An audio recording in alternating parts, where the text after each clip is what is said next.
I'm Gosh from Sponge Cola. I'm the bassist. I could say na hindi mabubuo yung Sponge Cola if Chris wasn't there from the very beginning. Most of our instruments were loaned from him, to be honest. Sobrang memorable tong house na to. Dito kami unang nag-jam. Dito kami nag-record using those ancient 8 tracks.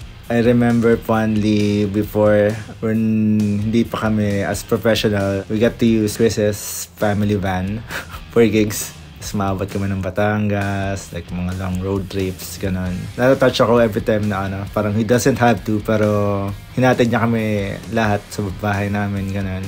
It's really nice having Chris around back then.